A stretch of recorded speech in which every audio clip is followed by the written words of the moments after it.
Jessup Premium Storage, 1455 South 1st Street is Jessup's best place to store your valuables. Whether it's furniture between moves or just a place for the overload, call Jessup Premium Storage at 530-8003. That's 530-8003. Jessup Premium Storage units are indoors, climate controlled, and they have 24-hour surveillance and on-site management. You have 24-hour, 7-day-a-week access to your unit. Sizes range from 5x5 to 10x25. They also have outside covered and uncovered spaces available for vehicles, boats, trailers, and RVs. Jessup Premium Storage on the Waycross Highway in Jessup. At Broadhurst Landfill, keeping our communities safe is the most important thing we do. Our local team of environmental managers, engineers, and scientists ensure that the long-term management of the landfill is safe for our workers, customers, and the environment. To learn more, visit our website at www.broadhurstlandfill.com. Or you can go to the website, click Visit Us, and sign up for a tour to see firsthand how we operate. We hope to see you soon. The winter clearance event is going on now at Mike Birch Ford in Blackshear. We've got to move remaining 2016 inventory, so we're selling it below invoice. Plus, up to $10,000 off 2017 Expeditions and 0% financing. Credit problems are no problem at Mike Birch. Our finance department is ready to put you in a new car. We've got a huge selection of pre-owned inventory with select vehicles qualifying for our lifetime powertrain warranty. Come see him at Mike Birch Ford or 24/7 at MikeBirchFordBlackshear.com. The winter clearance event has started at Mike Birch Ford in Blackshear. Huge savings and top dollar for your trade. We're overstocked with 2016 inventory and selling below invoice. Plus $10,000 off 2017 Expeditions and 0% financing. Plus our free lifetime powertrain warranty on all new vehicles and our exclusive low price guarantee on tires. Shop the search. Call Mike Birch 912-449-4446 or MikeBirchFordBlackshear.com. 0% financing with approved credit. See dealer for details. All right, 4 minutes after 8 o'clock, you're listening to the Big Dog, WIFO-FM in Jessup, 105.5 on your FM dial. Butch over here with you. It is the 8th day of March, a Wednesday morning, and looking at your weather forecast for today, we're going to have mostly sunny skies, but we do have a 30% chance of showers this afternoon. High today near 76. Tonight, clear skies, low tonight of 48. Tomorrow, mostly sunny, high near 80 tomorrow. The Audubon River level is at 8.1 feet and falling. It is now time for the world-famous Butch and Bob Show, brought to you by Mike Birch Ford in Blackshear, by Republic Services, and by Jessup Premium Stores located out here on the Waycross Highway. Good morning, Bob. Good morning. You're going to go to the place that you can't get to, right? Springfield. Springfield. Like I said, this is Mount Guyton, Springfield. I hadn't been there in a while. They used to be in our region years ago. We used to go there all the time, but hadn't been there in a long time. Now, this is Effingham, right? Effingham County. Effingham, not South Effingham, but Effingham. All right, and then you're going to Springfield, which means you got to go up the interstate and go up a ways, and then you got to turn left and go west for a while and look for Springfield out that way. It's out there somewhere, Bob. It's somewhere. It's somewhere out there. We'll find it. There's no direct route there. You have to go north, and you got to go east, and you got to go west, and then the opposite way back. But we're taking on Effingham, but we played them so far this year. Yeah, played them Friday. And got beat 6-1. Yeah, I thought so. Sophomore pitcher Ethan Johnson pitched a great game, so hopefully we go over there and get a win today. Come back Friday for the big event. Again, reminder, they're going to honor the 67 state championship team with the luncheon at Sybil's on Friday. In this JV varsity doubleheader Friday against Appleton County. In between games, we're going to recognize the 67 state championship team. So everybody's invited to come on out for that big event this coming Friday at Howard Bill Warren. Okay. Should be fun. All right. Sounds good.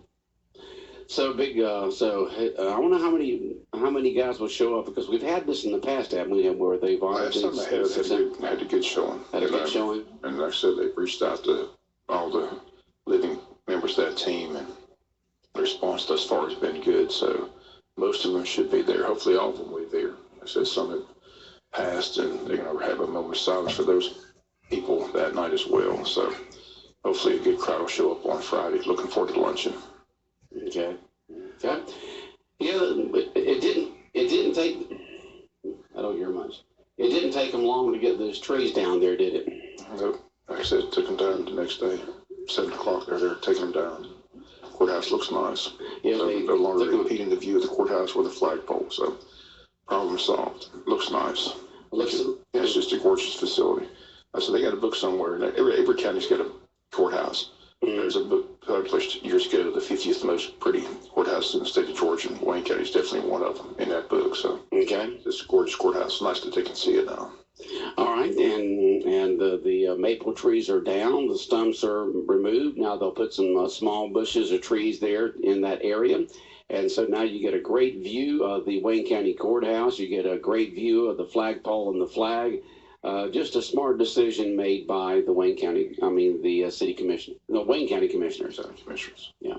I said this was at the request of the veterans. Veterans came forward. Yeah, the veterans complained that they had Veterans Day ceremonies at the courthouse and could not see the flag, which was a big issue with the veterans. They said you need to be able to see the American flag. So that comes first. You would think. Flag comes first. In America. Flag, then the courthouse, then the trees. And they said it was just a big issue with them not be able to see the flag at the ceremony. So again, they looked at all the other options. This was the simpler option. So the vote was taken after a discussion on Monday, and again Tuesday morning the trees came down. Okay. So if you go by, you can see the courthouse and all its gorgeous, gorgeous facility. And again, I just applaud the decision. I thought it was a smart move. Smart move by the Wayne County Commissioners. Now, the school board did meet last night, but we don't know any complete details on that yet because you were at the ballgame, right? It was mainly given the CCRPI reports, which they already gave those reports. So right. This was just the individual principals giving the individual scores for each school. So. Okay. Just giving those scores, some up, some down, some need to be improved a lot, some just a little bit, right? I think most of them improved. Well, so the schools are doing good. Schools are doing good. They're getting better and better and better as time goes by, trying to get those scores on up because today it's all about testing and scoring, right? You say so. You talk to any students out there, teachers say, yeah, it's about scoring, it's about testing, it's about scoring, it's about testing. The state seems to think so. Yeah. Yeah, so a lot of testing, a lot of scoring going on in the schools these days. I guess that's to figure out the only way they can really have a barometer on how the students are doing.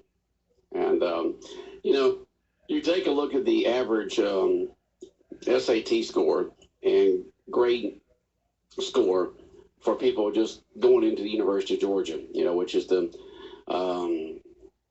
largest or second largest, I can't remember which one it is, university in the state. I think it is the largest. Georgia State University is not far behind, but Georgia is the largest. And they've got thousands and thousands and thousands of students trying to get into Georgia as freshmen. And the ones they do accept are privileged, but they've got, SAT scores off the roof. Those SAT scores are off the roof. Most of them have A averages or very high B averages and high SAT scores. It's to the point right now where if I was graduating Wayne County High School, I would not get in like I did back in 1972. The SAT scores are just amazing. These students getting into to like Georgia Tech and Georgia and some of the very top ones. That's not the only criteria. That's great point average, things like that. Extra, the SAT score's not the ultimate. Not the ultimate, but if they always say the average SAT score of a freshman going to the University of Georgia is, and it's pretty high. I know there's other factors, but when they say, well, the average SAT score of a person going into the University of Georgia as a freshman is whatever it may be, I'm not sure, 1,400, 1,300, somewhere along there. I think the highest is 1,600, but it's a high SAT score for the freshmen getting in. A lot more freshmen want to get into the University of Georgia than actually are allowed. But as you mentioned, there are a lot of factors. But it's just amazing what the average SAT score is for a freshman going in the University of Georgia. And so there's a lot of students out there that do very well. You still have all these electronics they're spending so much time on these days, all these smartphones and tablets and computers and heaven knows what else, but many of them are still making good grades. So you had the ball game out last night between us and Brunswick, and just a very close game. It seems to be a lot of young folks on this year's team. I keep hearing you say sophomore this and sophomore that. I got 3 sophomores right now who are in the starting lineup. Cooper Martin, second baseman, has been in there from day one. He is starting as a sophomore pitcher and playing right field right now. And then Griffin Boykin got in the lineup last 2 games as the DH. So a lot of young talent on that team. So they're slowly and surely working their way into that starting lineup. So, wasn't the 9th grade team like undefeated last year or something, or did very well? a lot of young talent. A lot of young talent. Okay. And so the future looks good for Wayne County baseball. And also this year, you're fine-tuning up here. You're playing all these games right now to get things in order and fine-tuned up for region play coming up in a couple of weeks, right? I believe March 20th is the first region game in South Effingham. So looking at some of the scores, Statesburg's playing pretty well. New Hampstead, again, just very bad. So but the 4 teams that are going to get in are Statesburg, Wayne, Ware, and what's the South other one? Effingham. South Effingham. Okay. So New Hampstead, sorry, you're not going. So it's just a matter where you're going to be seated 1, 2, 4. And then I said, it's like a 30-game spring training schedule, just getting everything geared up. The keys are going to be finding who everybody knows 4 times is number 1 pitcher. And the question is, when you go 2 out of 3 series, who's number 2? Who's the number 2 pitcher? Who's number 3? So right now it's just a bunch of arms. Nobody's really stepped up and solidified themselves as the number 2 pitcher beside 4 times, and that's what they have to find out as the season goes on. I said again, Starling looked awfully good last night. Other pitchers have looked good at times, but other times they haven't looked so good. So that's what they're trying to do, find out who those pitchers are behind 4 times, and when they get to that 2 out of 3 series, who's getting that game ball in game number 2, and if it goes to game 3, who they going to then. So that's what all this regular season's about. All right. All right, players always get a good night's sleep before the night before the game and eat healthy food. Okay. We know what we got in Ford. Yeah. I mean, we know he's pitching game 1. The question is, who's game 2 pitcher, who's game 3 pitcher? We got to find that out between now and playoff time. Today's a lot. The athletes are a lot more conscious about weightlifting and what they eat and how they work out and all that. When I was in high school here at Wayne County High School from 68 to 72, I ran track, mile and 2 mile, and had tried football, but I just wasn't big enough. But I tried it, and back then you'd go home and Mom was always frying something just about every night. I mean, there was something usually in grease every single night being fried. Not every night, but most nights. And sweet tea, we drank sweet tea like like people today drink water, and it just wasn't the emphasis on eating healthy and the weights like they are today. Today's athletes very conscious about their body, what they put in their body, what they eat, how they work out, the weights, just the whole thing. The level of keeping up with the other athletes has gotten to the point right now where these guys are very serious about having a fine-tuned body. When I grew up, I never heard about nutrition. No, we never did. All they were told you was just don't drink, don't smoke. Yeah. Stay away from that bad stuff. But they never told you what to eat. They never said you need to go home and do this. I mean, There was just lectures on what not to do. Yeah. They never told you what to do. Right. Nowadays, they got nutritionists and everything else to tell you what to eat. Right. That's what's amazing. So, mm-hmm. And it's just, today's athletes today, if you had today's football teams play the football teams back from the 50s and 60s and maybe even some 70, there's some 70 football teams, I don't know, like the Steelers and the Cowboys that during the mid 70s, I don't think they could keep up with just about anybody today, but today's teams, these guys they're just so fast, they're so strong. You look at what some of these linemen are doing in these 40-yard dashes at the combine right now. It's just off the roof. I mean, Tom Brady talked about his regiment, that's how he's been able to play at the level he's played, at the age he's played. But he went through his whole regiment, what he eats every day. Isn't that amazing? And He needs to write a book. Talk about discipline. I mean, you gotta be disciplined to do all that. You've got to be disciplined. The things that he eats and does every single day is just, it's just amazing, and that's the reason why he looks so good and plays so good. Garbage in, garbage out. You put the good stuff in, good stuff comes out, which is a good-looking body and high performance, and your body is healthier. They say even in the off season, players will get together and they'll be out there for a barbecue or whatever, and they're trying to get him to take, and he's like, no, can't eat that. Can't eat that. I got mine. So they said it's just amazing, his work ethic and his discipline, how he stays to his routine and how he just doesn't deviate from it whatsoever. So that's why he's more Super Bowl rings than any other quarterback in the NFL. So. Well, you hear some stories from some of these football players who played in the 60s and 70s, and some of the things they would do during downtime, like a week off or off season, or maybe on a Sunday night after the game, they were the most health conscious people around. They had some good times. Let's just put it that way. Stories of Babe Ruth are legendary. Yeah. Same with Mickey Mantle and the Yankees. Yeah. Billy Martin used to tell those stories. I used to go out every night. Billy Martin was the one that was always getting in a fight, always getting blamed for being in a fight.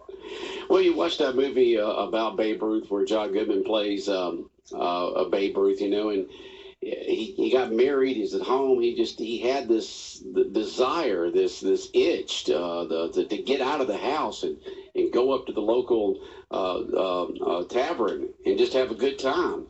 He wasn't cheating on his wife or anything. He was just up there just having a good time, drinking, and everybody wanted to be around the Babe, And so the athletes years ago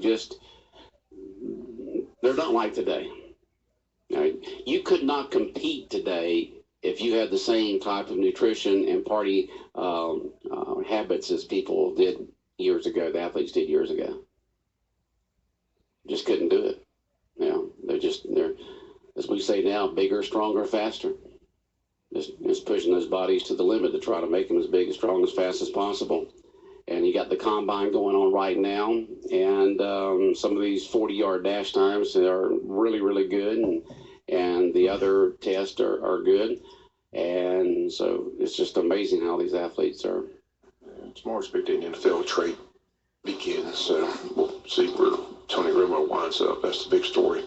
Where's Tony Romo going to be? Is Dallas going to keep him? Is Denver going to go get him? Does Jacksonville want him? It's interesting. Tom Coughlin just doesn't seem high on Blake Bortles at all. And he's the GM that's holding all the strings and making all the decisions. So it'll be interesting what happens with the quarterback situation in Jacksonville and what all moves the Jacksonville Jaguars make with Tom Coughlin down there in Jacksonville. Like I said, he's in charge of all football operations. He makes all the decisions. Tom makes the decisions. He's going to be head of the draft. Well, he's won 2 Super Bowls. He's buying all the groceries. So. He's buying the groceries, huh? He's picking the team. So he's buying the groceries, but the coach has got to do the cooking, right? I guess, but I'm just saying, I don't know how that's going to work. But like I said, I just like Bill Parcells. If I want to cook the meal, I need to buy the groceries. I'm the coach. That's not the way it is in Jacksonville. No. They got a coach, and somebody else is buying the groceries. So he's got to coach the groceries that they pick. So. Well, I think Tom will do a good job. He's been around the NFL long enough. He knows good talent when he sees it. Now he just has to go after it and get down there in Jacksonville and coach his coach. As we said here, you got to coach him up. You got to coach him up. Folks, if you have any questions or comments for us here on the world-famous Butch and Bob show here on WIFO, you can always text us. Text us. We're talking, so we can't answer the phone, but you can text us at 912-427-3711. Anything on your mind this morning, question or comment, text us at 912-427-3711, 912-427-3711. Well, Bob, we got the new Braves schedules in for the 2017 season. It's got an artist rendition there. I guess that's an artist rendition. Yeah, it has to be because I see people in the seats of the new stadium. What they don't want you to call it stadium. Park. It's a ballpark. Okay, you go to the park. It's a name. SunTrust Park. SunTrust Park. SunTrust is the sponsor of the stadium. They always say in baseball that you do not, you don't go to a stadium. You go to a park. Remember George Carlin with his little redemption on the different terms between baseball and football? Yeah. At a stadium, in football, you go to a stadium. And baseball, you go to a park. Yeah. In baseball, you want to go home. In football, you got to get in the end zone. I just love that piece by George Carlin when it comes to the difference between the terminology between baseball and football. Folks, if you have not heard that, go to YouTube and watch it. You'll sit there and laugh your behind off, But the stadium is going to be real nice. It's actually made for baseball, where Turner Field was a Olympic stadium that was redesigned for a baseball park. But this is actually designed for a baseball park, so it looks like ones that you see that's only baseball's played in. And it's going to be every seat looks like it's going to be a great view of the field. And there's so many amenities around it. I just cannot wait to go see my very first game at SunTrust Park there in Atlanta. The only thing I hate about it is the fact that it's going to be another 30-minute drive around Atlanta.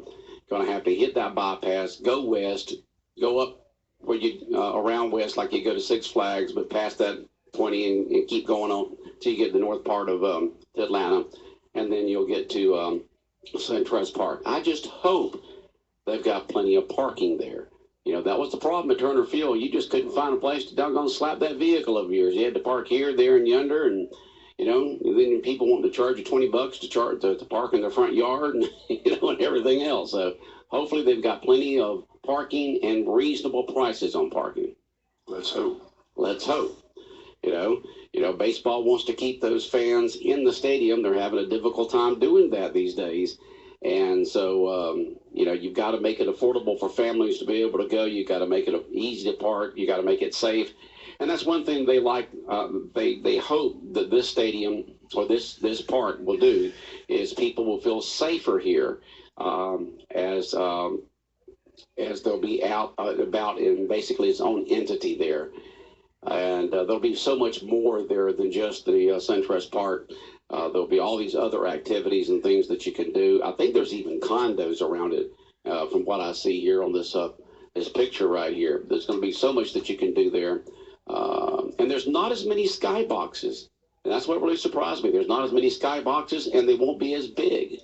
So that really surprises me. I thought the money thing these days was to make these luxurious skyboxes so these corporations rent them each year to put their clients in and wine them and dine them and so forth. But there's not going to be as many skyboxes, and there's not going to be as many. I found that out when I went to the Braves affiliates weekend in August up at Turner Field, and they were telling us that some of the powers that be there, the general manager and everybody was talking about the new SunTrust Park, and there's not going to be as many skyboxes, and they're not going to be as big. I wonder how big the scoreboard is. I said that's always a big thing too. Yeah, how big is the scoreboard? Beautiful. I hope they have one as big as they did at Turner Field. To me, it seems like they could have just taken the thing down, slapped it on a truck, and taken it across town. Why destroy that thing? That was a beautiful, beautiful sign. Big old sign there. But the Braves begin their regular season on April 3rd up in New York, taking on the Mets. Now remember, now you can hear many of the Grapefruit League games on our AM station. Many of the Braves games down in Orlando, Florida, and around Florida, you can hear them on our AM station, AM Fox Sports Radio, 1370 AM The Buzz. But when the regular season begins in March, you'll hear the games right here on 105.5 FM WIFO in Jessup.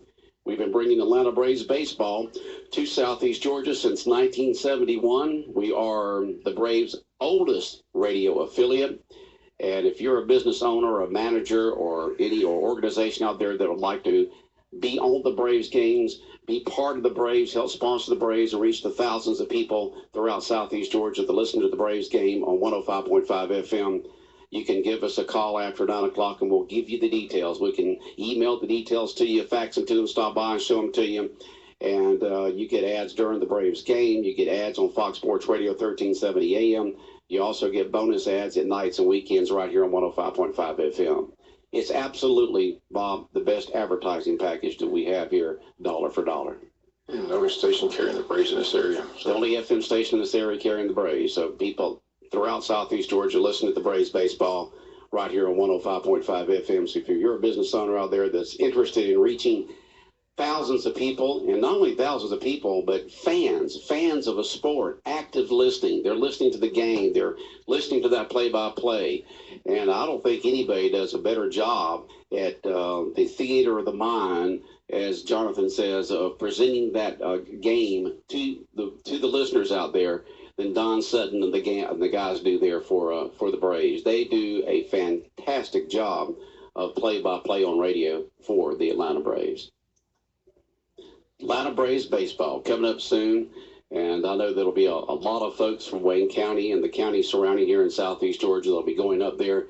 You know, you drive up there and you look in the parking lot and you see all these church buses and big buses, and you'll see Tatnall County, you'll see Wayne County, you'll see Glenn County, you'll see all different churches in this area from Southeast Georgia that make plans to go up and watch the Braves play, and they're being in a new ballpark this year. The interest is going to be even much higher. They've tried to make some trades this year to improve their team, and I know this year they've done it for this year, and even next year they're even set to make even more trades to make even next year's team even better. So they're working on getting the Braves back to where they were during the 90s. They're working hard on it. They do not like what's happened the last few years. You can tell that from talking to the powers to be there at the Braves. But looking forward to going to Suncrest Park. Looking forward to going up there to that. All right, Bob, anything else happening today? I know that the big thing in Wayne County is coming up tomorrow for the Leadership Georgia, right? Leadership Georgia coming in town tomorrow, right. So, folks, be in downtown Jessup tomorrow between 5 and 6. 5 p.m. to 6 p.m. Go ahead and put it in your smartphone there. Be in downtown Jessup between 5 and 6. Let's meet all these folks coming in from around the state and give them a big old Wayne County welcome to downtown Jessup, as they'll be walking the streets of downtown Jessup. They'll have different civic clubs will have their displays set up. Corky Sykes will be down there with his gang putting on a good show, Gina's Gyms. And the stores will be open and a little bit later for them. So 5 to 6 p.m. tomorrow, Thursday, in downtown Jessup. Let's all be there and welcome these folks, because as you mentioned, I think there's only, did you say 5 counties that they're going to? 5 cities they're going to in this year as part of Leadership Georgia. And we're fortunate here in Jessup and Wayne County to be part of that. Have you any idea where Brasstown Valley is? I don't know where Brasstown Valley is. Brasstown, I know where Brasstown is. That's up in northeast Georgia. I know where Perry, Georgia is. I know where Brazelton is, but I don't know where Brasstown Valley is. That's one of the places they're going to. Why the valley for Brasstown Ball? Or mountains. Never heard of Brasstown Valley. All right. Oh, look it up, Bob. All right, have a good day. All right, the world-famous Butch and Bob Show brought to you by Mike Birch Ford in Blackshear, by Jessup Premium Storage out here on the Waycross Highway, and by Republic